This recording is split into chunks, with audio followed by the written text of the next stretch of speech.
दहिगाव रेचा ते पळसखेड रस्ता दुरुस्तीसाठी व कडून आल्यावर पूल बांधण्यासाठी शेतकऱ्यांचे आमरण उपोषण। मृद व जलसंधारण लघु पाटबंधारे विभागाच्या चुकीमुळे शेतकऱ्यांचे मोठे नुकसान। आपण पाहत आहेत बहुजन इंडिया न्यूज टुडे। चला तर पाहूया आजच्या ताज्या घडामोडी। अंजनगाव सुरजी तालुक्यातील दहिगाव रेचा ते पळसखेड या ग्रामीण क्रमांक 19 रस्त्यावरील कडून आल्यावरील रस्ता पूर्णपणे वाहून गेल्याने शेतकऱ्यांचे मोठे हाल होत आहेत।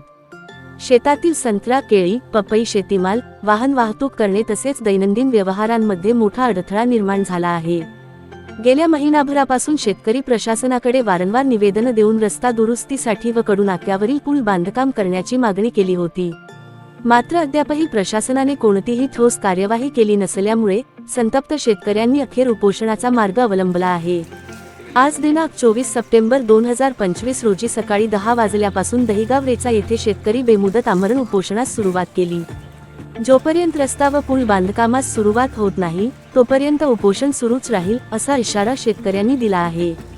ग्रामीण भागातील शेतकऱ्यांच्या जिव्हाळ्याच्या प्रश्नाकडे प्रशासनाने तातडीने लक्ष देऊन उपाययोजना कराव्यात अशी एकमुखी मागणी शेतकऱ्यांनी केली आहे। बहुजन इंडिया न्यूज टुडे साठी अंजनगाव सुरजीवरून मनोज मेळे।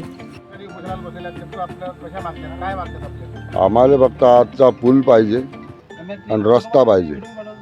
त्याने रस्त्याची पुरे धिंगाणे करून ठेवला, जिकडे आम्हाला जाता नाही येत, कसं जा हे समजत नाही आम्हाला। आणि सगळे इकडे शेतकरी शेतमजूर आणि एकदम तिकडे पळसखेडपर्यंत रस्ता आहे। सगळ्यात जादा जमीन मायाली या नदीपासून तर रस्त्यानं एकदम त्या पळसखेडच्या डागोबापर्यंत आहे। सगळ्यात जादा जमीन आहे सर माझ्याजवळ। त्या दिवशी म्हणजे मी इथे नदीत वाहून चाललो होतो। आता बरं झालं ते त्या नागोबाची फळी आली इथं, आम्ही दोघं जण वाचलो। एक माणूस माझा सोबती शंकरराव लोंढे माणूस, तो आज कुठं जायला आहे, आलेला नाही आहे। ते दोघंही त्या नदीत वाहून चाललो असतो। एवढी नदी आहे ना पुढे एवढी खंडून ठेवली की विचारताच होय नाही। हे पाणी जिरवा पाणी मुरवा आहे की एकामेकाची जिरून टाकली नाही मुरून टाकली हां। आणि रस्त्याची धिंगाणे पुरे करून ठेवले। मग आता आम्ही इथून जावा कोणापाशी विचारू आम्ही एकामेकाला, तर कोणी म्हणे या डिपार्टमेंटमध्ये आहे, कोणी म्हणे त्या खात्यात आहे। आता आम्हाला खातं डिपार्टमेंट हे तर पास लागेल ना। मग याच्याशिवाय आम्हाला पर्याय कोणता, हा पर्याय निवडला आम्ही उपोषण। आम्हाला तर आधी या नदीवर, या नदीचा आणि या रस्त्याचा मायबाप कोण आहे ते हे तर पास लागेल आम्हाला हां। मग याचा जबाबदार कोण आहे, इकडून डॅम आहे खंडेल, आम्ही येईल म्हणून तो डॅम इकती आणा, तर पण इथे आणायला तयार नाही। बरं मीच नाही, लय लोकांना म्हटलं माझ्यापेक्षा समजा, पण कोणी कोणाचं ऐकायला तयार नाही। त्यानं ती आणलं नाही। ते म्हणतात ना देव बरोबर करते, खरोखर देव बरोबर करते। इकून डॅम आणि इकून गड्डा झाला, म्हणतात आम्ही झाला रस्ता। आता रस्ता राहील का तर ती हां।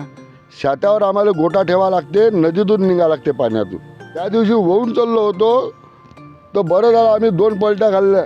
माझा बुटही वाहून गेला, मोबाईल वाहून गेला। आता हे आम्ही कोणाला सांगा हां। आता आम्ही वाहून जर गेलो असतो तर आमचा व्हिडिओ आम्हीच काढावा लागत होता गेल दाखवायला हां। आम्ही दहिगाव रेचा येथील शेतकरी। दहिगाव ते पळसखेड हा पानन रस्ता 3 किलोमीटरचा आहे। यावर 2 पूल, ते सिमेंट काँक्रीटचे, आणि हा रस्ता मातीकाम आणि खडीकरण करण्यात यावे, तात्काळ करण्यात यावे। जेव्हापर्यंत आमच्या ह्या पूर्ण मागण्या मान्य होत नाहीत तेव्हापर्यंत आम्ही उपोषण सोडणार नाही, ही आमची ठाम भूमिका इथे मांडतो। इथे हा जो दहिगाव रेचा पळसखेड पांदन रस्ता असलेला ग्रामा क्रमांक असलेला 19 या मार्गावरील जो कडू नाला आहे, या नाल्यावरील पूर्णतः गेल्या 1 महिन्या अगोदर पुरामुळे हा रस्ता वाहून गेला। या वारंवार प्रशासनाला निवेदनं केले, परंतु संबंधित प्रशासनाने कोणतीही दखल घेतली नाही। त्यामुळे आज नाईलाजास्तव शेतकऱ्यांना उपोषणाकरिता इथं बसावे लागत आहे। आणि आमच्या मागण्या एकच आहे की हा जो रस्ता आहे हा खडीकरण करण्यात यावे, हा जो आहे सध्याची तात्पुरती व्यवस्था करून देण्यात यावी, हा पूल जेणेकरून हे वाहतूक सुरळीत होईल अशी या सर्व शेतकऱ्यांची मागणी आहे। आणि जोपर्यंत या मागण्या पूर्ण होत नाहीत तोपर्यंत हे शेतकरी उठायला तयार नाही। दहिगाव रेचा येथील काही शेतकरी या ठिकाणी उपोषणाला बसलेले आहेत। हा कडू नाला आहे, समोरचा कडू नाला आहे, आणि जे बसलेले आहेत हे रस्त्यामध्ये बसलेले आहे। हा मुख्य रस्ता आहे।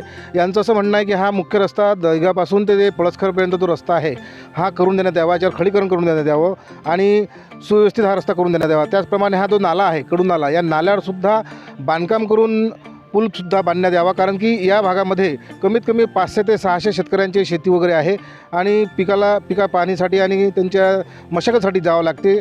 जनावरं वगैरे असतात, त्याच्यामुळे त्यांना येणं जाणं करावं लागते आणि येताना त्यांना त्रास होतो.